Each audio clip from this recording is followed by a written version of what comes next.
অনাদিনাদি ভগবান শ্রীকৃষ্ণ সকালবেলায় গোষ্ঠী যাবার সময় মায়ের চরণে প্রণাম করে গিয়েছিল। কি বলেছি?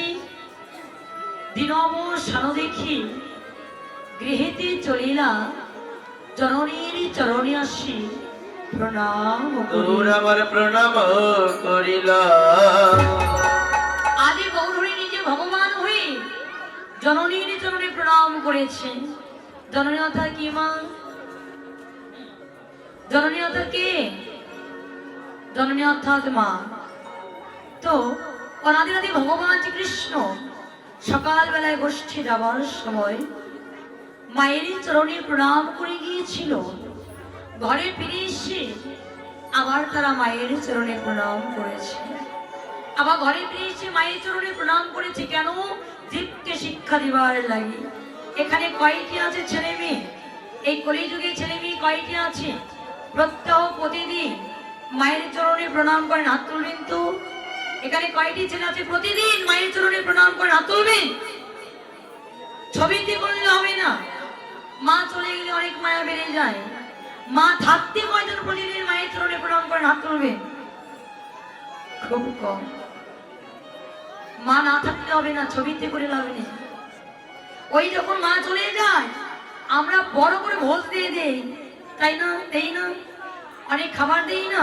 মা চলে গেছে বাবা, আজ আমার মা পরলোক গমন করেছে, তাই বড় মাছের দিয়ে আজ খেতে দিতে হবে। আহারে, জীবনে কোনো মাকেই খেতে দিলে না।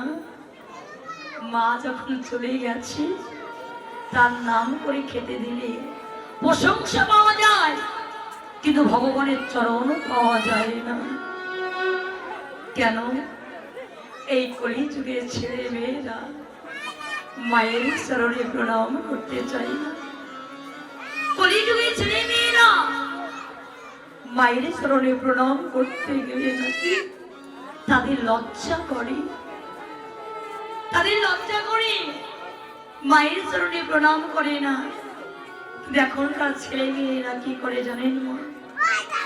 আমি রাস্তাঘাটে দেখতে পাই এই কলিযুগের ছেলে মেয়েরা মায়ের চরণে প্রণাম করে না, ঠিক আছে, কিন্তু রাস্তাঘাটে যদি এই মাটির বিগ্রহ দেখে, ওই মাটির বিগ্রহের সম্মুখে গিয়ে এখনকার ছেলে মেয়েরা টান টান হয়ে প্রণাম করে।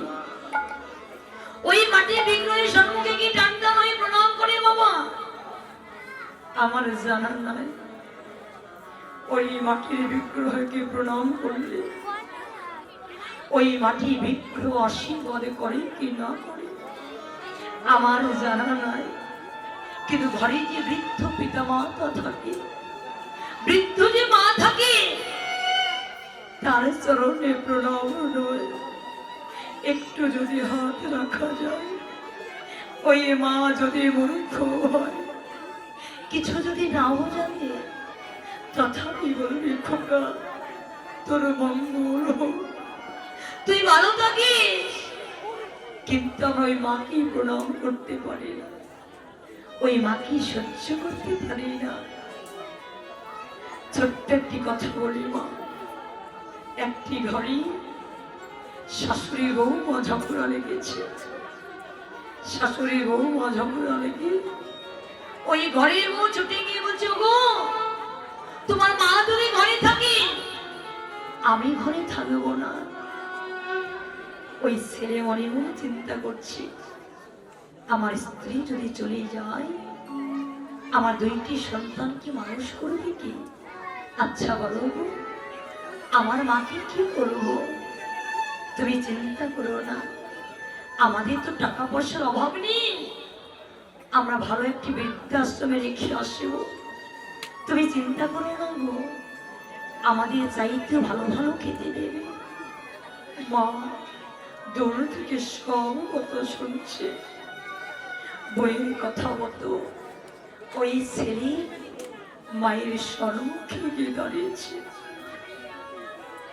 মায়ের সম্মুখে দাঁড়িয়ে বলছে, মা তুমি একটু তাড়া করে গুছিয়ে নাও তো। কেন রে খোকা? মা তো জানে তাকে আমাকে বৃদ্ধাশ্রমে রেখে আসবে। মা জেনেও বলছে, খোকা কেন রে খোকা, তুই আমায় কোথায় নিয়ে যাবি?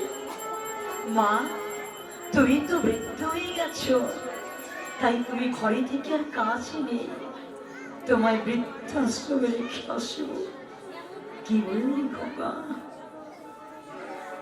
তুই আমায় বৃদ্ধাশ্রমে রেখে আসবি? খোকা রে, না খোকা, আমি বৃদ্ধাশ্রমে যেতে পারবো না খোকা। কেন মা? খোকা রে, তুই যদি আমায় বৃদ্ধাশ্রমে রেখে আসিস, আমি যে তোকে আর দর্শন পাবো না রে। মা তুমি চিন্তা করো না, আমার সাইতেও সেখানে তোমাকে ভালো লাগবে।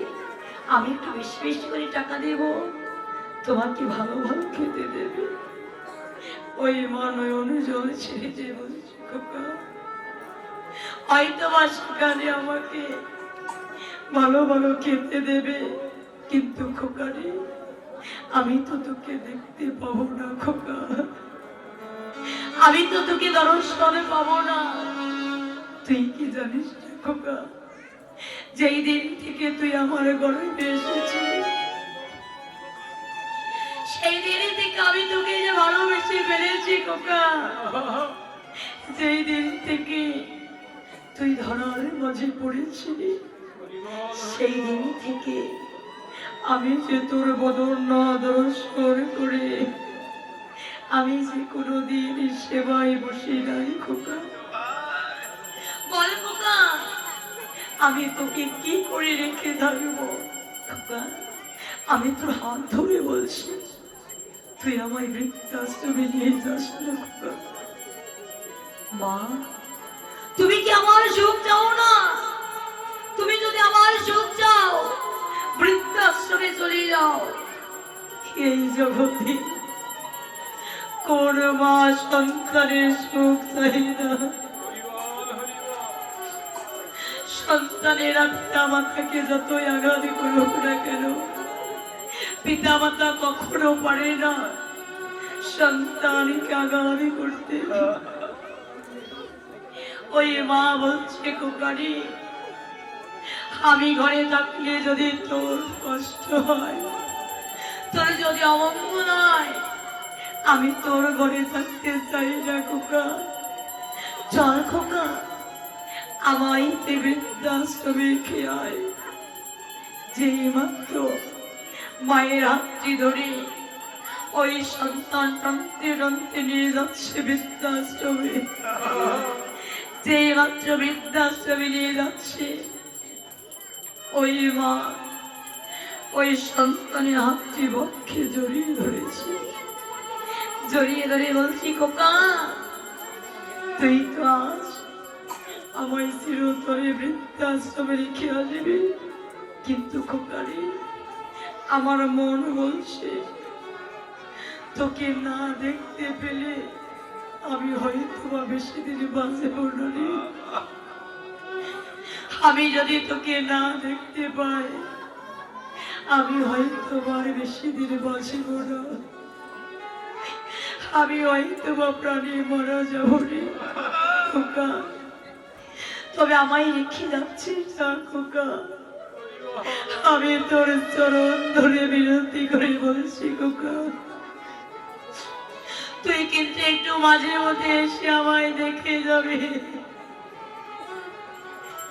তুই যদি আমার কাছে আসিস, আমি তোকে একটি বার দেখবো খোকা।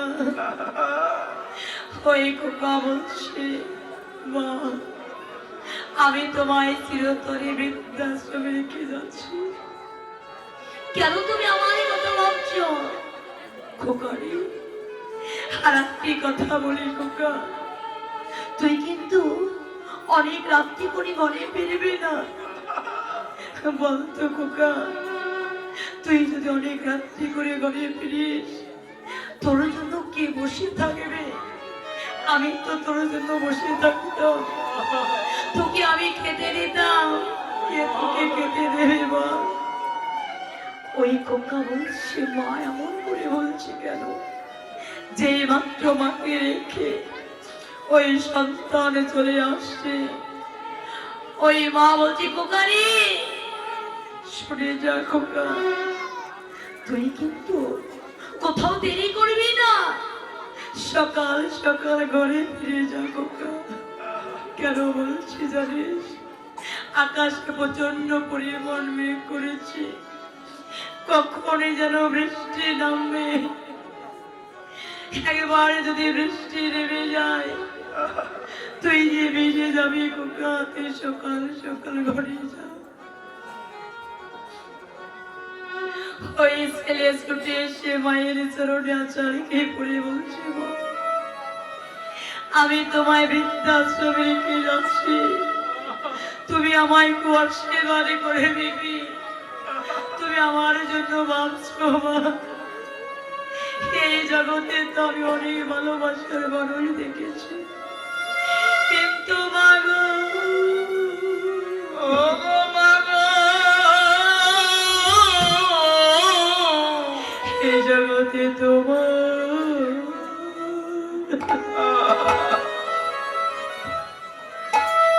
তোমার মাথা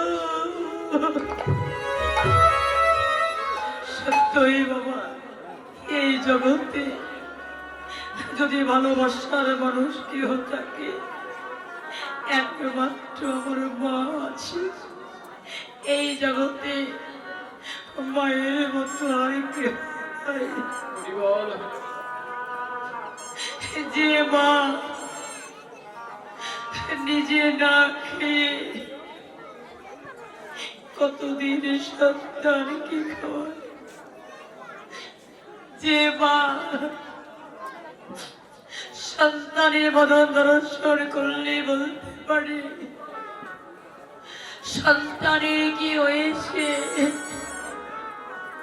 সেই মায়ের মতো কেউ আছে জগতে? সেই মায়ের মতো আর কেউ নাই, কিন্তু সে মাকে আমরা সহ্য করতে পারি না। সেই মাকে আমরা বৃদ্ধাশ্রমে পাঠিয়ে দেই, কিন্তু আমরা ভেবে দেখি না যে মায়ের জন্য এত সুন্দর পৃথিবীর আলো দেখেছি,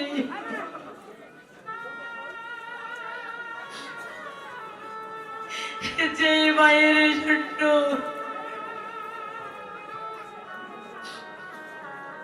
এত সুন্দর একটি কৃষ্ণ বলা দেহ পেয়েছি,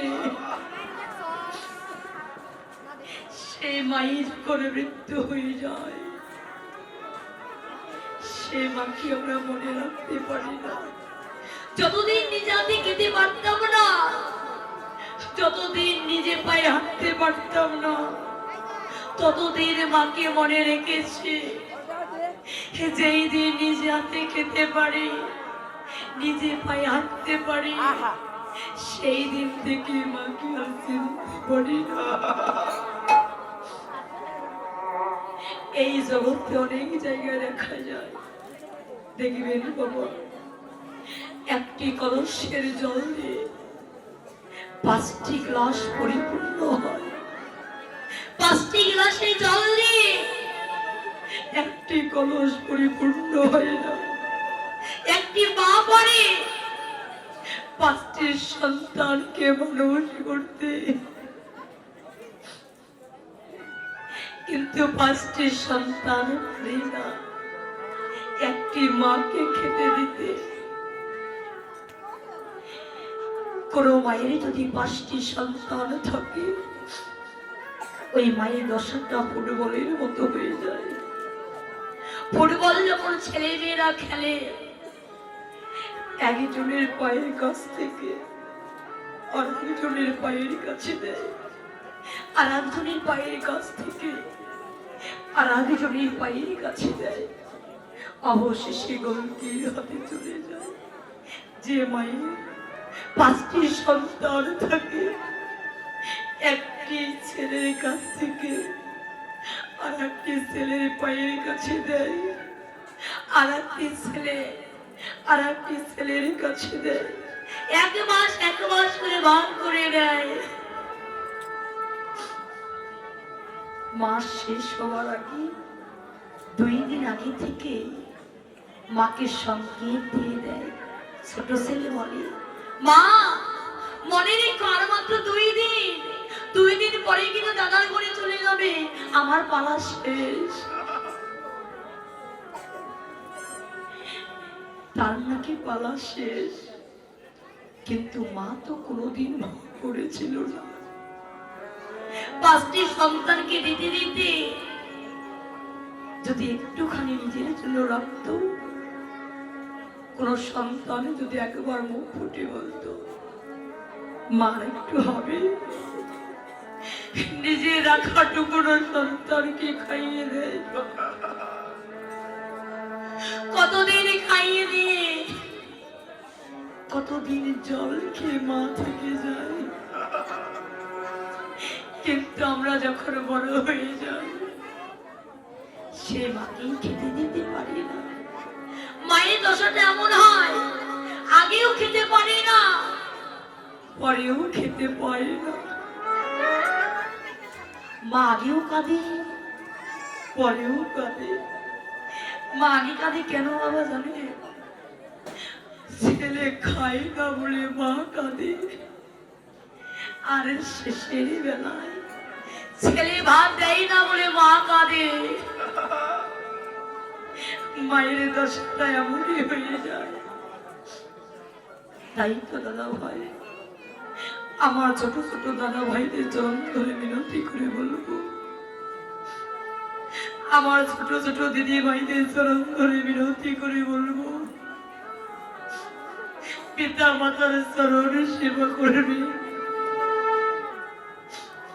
পিতা মাতা শ্বশুর শাশুড়ির চরণ সেবা করলে তবেই আমার ভগবানের চরণ পাওয়া যায়।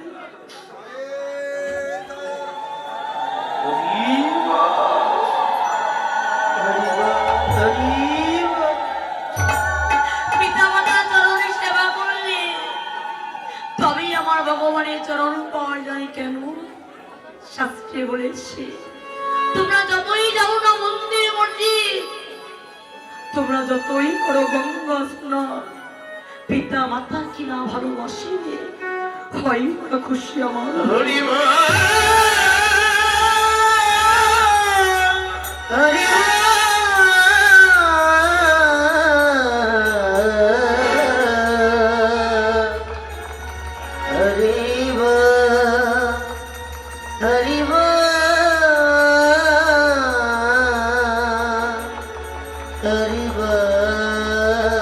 তাই তো মা,